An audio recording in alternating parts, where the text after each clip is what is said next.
There we go. Okay, great. Really excited to be here today, and hopefully people will come from their coffee, and a few more will join us. But I'm thrilled to be here. I'm Brian Fiske. I am a chief scientist at the Michael J. Fox Foundation for Parkinson's Research. I have been there for a little over 2 decades now, almost the full life of the foundation, and in that time have worked with a really great team that has really shaped and I think positioned the Fox Foundation as a global leader in strategic funding and facilitation of Parkinson's disease research and drug development. And we do that through a lot of different mechanisms. Many, of course, know us for the grant funding that we give out, the non-dilutive philanthropic grants that we give out. But we also do that through a lot of other mechanisms. We generate a lot of tools and resources and other assets that we think can be equally de-risking and enabling resources for people in Parkinson's. We don't do this alone. We work with a whole sort of global network of folks, really the whole spectrum of stakeholders involved in the Parkinson's disease space, from obviously people living with Parkinson's disease and their families, industry, researchers, investors, regulators, payers, policymakers, and other like-minded strategic partners.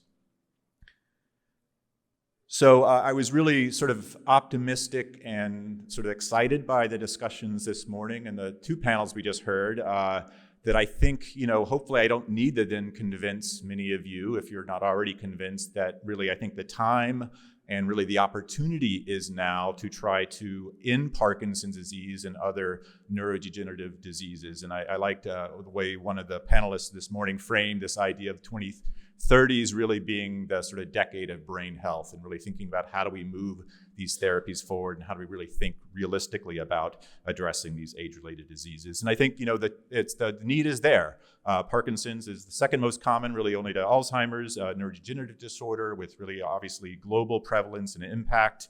And it's only getting worse as we age and as our populations age. And in many ways, Parkinson's might even be one of the fastest growing neurodegenerative disorders in the world. The economic impact, of course, is, and not just the economic, but of course, personal impact of the disease is great. Both the direct costs that come with obviously dealing with complex and caring for complex diseases like Parkinson's, but of course, all the indirect costs as well that patients and families must bear. Now, Parkinson's, just like Alzheimer's and other neurodegenerative disorders, these are complex diseases, as we know. Only seems to get more complex as we continue to peel away the sort of neurodegenerative onion. And for Parkinson's, at least historically, certainly progress has been limited by a lot of limited access to good drug development tools that have really made, I think, investment sort of costly and risky in this space. But I would like to convince you, and hopefully you'll also hear from the great panel discussion that will happen after me, that there's a real convergence, I think, happening now of not only our understanding of the disease, the biological understanding of disease, but availability now of emerging biomarker tools and other drug development tools and clinical really infrastructure for really addressing these critical barriers and hopefully shifting the risk profile of getting involved in PD therapy development. As a foundation, of course, focused on Parkinson's disease, we spend a lot of our time dreaming and thinking about this day, this sort of ultimate vision of what a world free from Parkinson's would actually look like. Obviously, and critical to that, of course, is having availability of therapies. And without sort of getting caught up in the whole symptomatic disease-modifying definitions, for me, I like to sort of think about it in 2, hopefully, more simpler ways of framing. We need therapies that can obviously improve symptoms, that can make people feel and function better on their daily lives and being able to sort of reduce the physical and psychosocial impact of those symptoms. And of course, we need therapies that can slow the disease biology down, so keep you from getting worse over time. And I think, obviously, those are not mutually exclusive. There could be treatments that could do a little bit of both, but it's important to realize and appreciate that we need both types of therapies in existence for this world free from Parkinson's. We also need to be able to deliver it in a more precise, precision medicine way. So obviously, we're learning more about the biology of Parkinson's and other neurodegenerative disorders. We're realizing there are different biological sort of forms and flavors these diseases can take.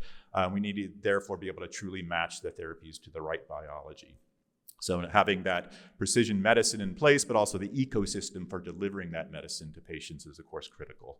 And then certainly I won't talk about it too much today, but sort of a final component of this is appreciating that diseases like Parkinson's do have environmental contributors and components, and the degree to which we can remove and mitigate the impact and exposure to some of those environmental and lifestyle contributors would equally also be critical for achieving this one-day world free from Parkinson's. So how close are we getting to this world? Are we anywhere close to it? I'd like to think that we're getting certainly closer.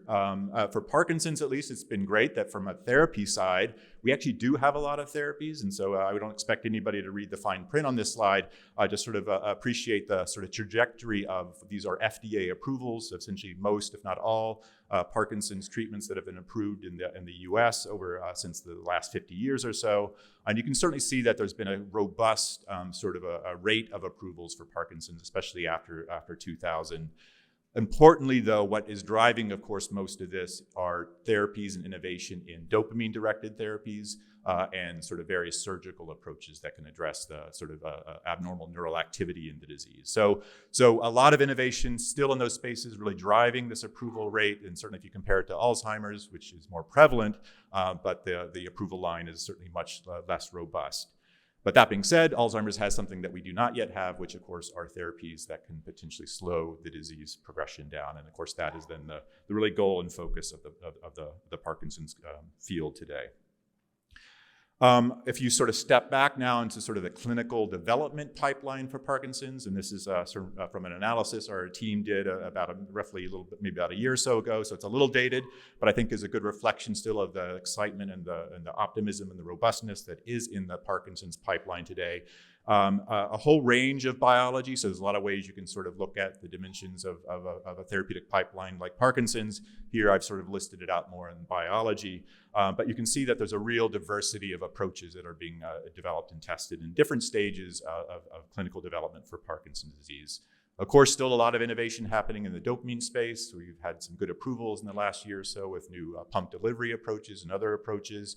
I think the next wave will sort of be more in the dopamine agonist space, where we'll see some innovation there to potentially make those therapies better for patients. We've seen a reemergence of cell replacement approaches in Parkinson's. I think this is really exciting to see that. And we heard earlier in a discussion panel about Asia and China innovation. And I think that particularly for Parkinson's and cell replacement, this is an area where we've seen a lot of innovation coming out of Asia in that particular space. But of course, exciting for us is to see the biology that is being targeted to potentially slow the disease down. So of course, our big amyloid sort of analogy being alpha-synuclein protein and the approaches that are targeting that, but other biology, genetic-driven biology such as LRRK2 and GBA1, and then other pathways, what we heard a little bit in the Alzheimer's panel about inflammation and neuroimmune pathways, neurometabolic pathways. Again, we're also seeing a lot of that innovation being explored in Parkinson's as well. And so a lot of opportunities there. So we're excited. I think this is a good, robust pipeline. Obviously, it's a risky one. These are hypotheses, of course, being tested in Parkinson's, but we're hopeful that all this momentum will lead to real promise. So we're getting closer in the therapy space for again, having those critical treatments that we need. How are we doing from sort of a precision medicine approach? Again, a couple of years ago for Parkinson's, I think this was a challenge. We're getting better though now, having availability of certain tools. Certainly genetics continues to drive our understanding of Parkinson's disease at a biological level, but what's been particularly exciting is the emergence of certain biomarker tools, for example, the synuclein seeding amplification assay, which has really revolutionized our ability to think about in combination with other types of approaches, dopamine imaging and things like that, to be able to truly enrich and define people with Parkinson's who have a particular biological signature. And I think that paired with potentially up-and-coming imaging approaches that are also in development and advancing will be really, really game-changing for Parkinson's. So we're getting closer to that idea of realizing a precision medicine approach for Parkinson's. In fact, all that is really starting to even frame how we think about and define Parkinson's. These are a couple of emerging biological frameworks and staging systems that have been proposed for Parkinson's disease. For example, one called a neuronal synuclein disease staging framework, which is something that is gaining some traction, as well as other approaches that have looked at how do we frame and think about categorizing Parkinson's biologically. Again, I won't talk about it in too deep detail, but again, environment is also, again, something that, of course, we're aware of, and I think awareness is building, and there's a lot of efforts, not only in the research side, but particularly on the advocacy side through organizations like the Michael J. Fox Foundation to really think about how do we sort of reduce the risk for exposure to some of these environmental factors. So at the Fox Foundation, we've really built our entire sort of strategic agenda around this idea of how do we, again, drive towards this a world free from Parkinson's. And I'm just going to briefly touch high level on some of the areas that we're focused on today. And then during the panel discussion, I think a lot of these themes are going to continue to be explored. And so hopefully we'll have a better chance to talk about some of these areas in the panel as well. First of all, we're really focused on this idea of helping to enable the field move towards this idea of a clear biology-informed disease diagnosis for Parkinson's. So how do we sort of think about taking the biology, the genetics, the biological insight, the environmental insight, really from a whole range of activities. And these are some of the, there's gonna be a lot of acronyms here, so it's a little bit of an acronym soup, but a lot of programs at the Fox Foundation listed in orange are coordinating and implementing and supporting around these areas. But really trying to take that information and truly understand, again, what at the biological level is Parkinson's disease. Understanding, again, the progression of the disease, the natural history of the disease, again, through the lens of these new biological sort of understanding, so we can truly understand the trajectory that Parkinson's does, and using that data then to, of course, inform clinical trial designs. And really bringing this data together and informing, again, how do we sort of think about and define and sort of establish biological frameworks of diseases like Parkinson's. Importantly, probably, and particularly for this group and this audience, is a lot of work we do to foster better treatment pipelines. And we do this really through a variety of directions. We have a major initiative, and you'll hear, I think, possibly a little bit more about that from my colleague Guy, who will be on the panel, around target validation, sort of advancing targets, novel targets into therapeutic pipelines through an initiative called Targets to Therapies, or T2T. Also, and really since our earliest days, we've been a prominent funder of preclinical and clinical therapy development for Parkinson's, particularly through, it's had different names over the years, but our Therapeutic Pipeline Program, or TPP program. Many in this room possibly have engaged that program over time or been received funding through that program. And again, this is really our flagship opportunity for how we can directly support therapy development for Parkinson's disease. And we heard sort of earlier on one of the panels about the hundreds of opportunities and that the business development folks were looking at. And I think we too also see somewhere between 200 and 300 or more opportunities a year as well. So again, constantly sort of seeing a flow of really great ideas in Parkinson's. We also will take a pipeline sort of focus approach in some places, either around specific biology like LRRK2 or alpha-synuclein or GBA1, as well as certain symptom areas where we can take a little bit more of a deep dive, a little bit more of a strategic approach to thinking about how we can enable and sort of foster expansion in those particular pipelines as well. So we have a whole range of opportunities in that space. Critical to this, of course, is we could have all the best therapies in the world, but if we hit the clinical development stage and things slow down, obviously that's where a lot of the risk can happen.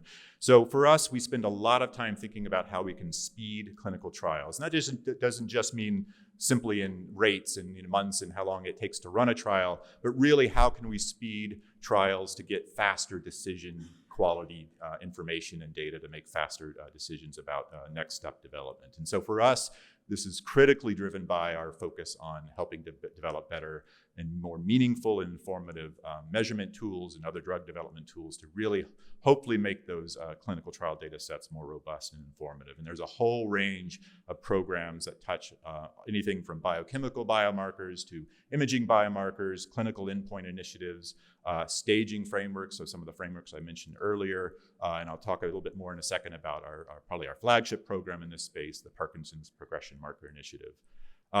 We also are exploring ways to sort of innovate in sort of what I think is a modern, continuously sort of evolving and sort of becoming more modern approach to thinking about clinical trials. for platform trials, for example, so the ways that we can increase potentially efficiency in launching new trials and sort of increasing the throughput of ideas that can be tested in the clinic through these platform approaches. And so we have a few areas where we're focusing on exploring platforms in the context, for example, of early prevention trials for Parkinson's disease, as well as collaborating with partners around building platforms for, again, increasing a throughput of testing therapies in people with Parkinson's disease. We also focus a lot on some of the challenges of identifying people to be involved in Parkinson's disease clinical trials. And I think in sort of current terminology and challenges, it's really thinking about precision recruitment. So how do we think about identifying people with these biological signatures, whether they're genetic, whether they're other non-genetic biological signatures? How do we think about addressing those challenges and barriers and engaging those communities and getting them involved in Parkinson's research and hopefully involved in clinical trials?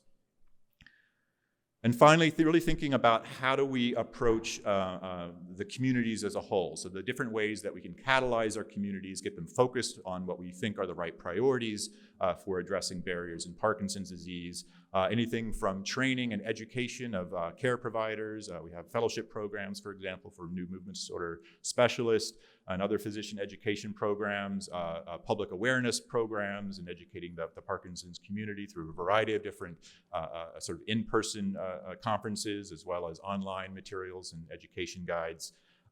Really thinking about working with the investor community. So how do we sort of bring in investors and sort of educate them and think about, you know, the challenges that they're thinking about when they're thinking about getting involved in a disease like Parkinson's, offering moments to come together, can convene. We have an annual PD Therapeutics conference, for example, held in New York City each year. That's a great opportunity for companies and investors to come together.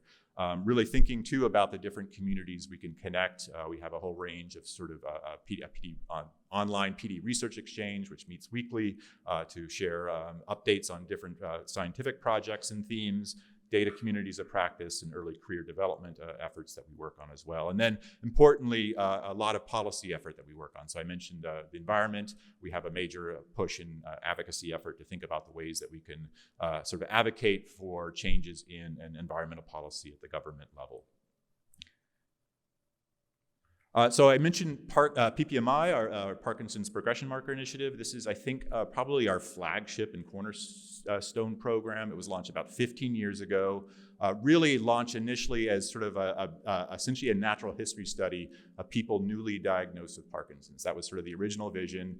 Launched that, follow people for several years, collect a lot of biosamples and clinical data, and use it as a way, sort of a substrate for thinking about how you could define potential progression markers. But over that 15 years, I think PPMI has really become a cornerstone of research data and insight for Parkinson's, not just for natural history, but for a whole range of other questions around how do you think about engaging communities, getting them involved. Believe it or not, these people are getting lumbar punctures regularly over time, and they're not dropping out of the study. So how do you think about those kinds of parameters and challenges for getting people involved in research? The data coming out of PPMI, not just being about biomarkers, but also thinking about clinical trial design, data coming from the imaging efforts to understand how you can use imaging potentially as endpoints in your trials. So a whole range of data that's really come from this. In the last few years, we've been lucky and fortunate to be able to expand and continue even further PPMI into really, I think, an amazing initiative. Following up to upwards of over 5,000 people is the ultimate goal. Again, assessing various clinical assessments, biological collection across a whole range. And all these data are made available. So all these data are available to the community to download. Biosamples are available upon request. And a whole range of opportunities for doing ancillary sub-studies in Parkinson's as well. So again, a really huge resource, and I think has made a significant impact on the field. So I'll end here before we can go to potentially some questions and then the panel. We invite you to partner with us. We can be thought partners to you if you're sort of new to the Parkinson's space and looking to sort of evaluate innovative opportunities, want to understand the landscape of Parkinson's, some of the available assets out there. Hopefully we can help reduce some of your entry barriers by using our resources, whether it's funding in some cases. Obviously we can't fund everybody. So even if we can't fund you, there are a lot of other resources you can engage to help hopefully enable and sort of bolster your programs. Consider partnering with PPMI. It's a great initiative, and you'll get access to a lot of, I think, really meaningful information and insight coming from that study. Attend our annual PD Therapeutics Conference in New York City.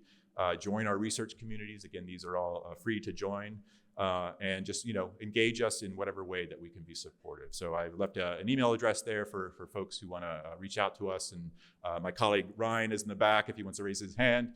And Guy will be on the panel shortly. We can certainly answer your questions and very happy to speak with you after today. So I'll stop there.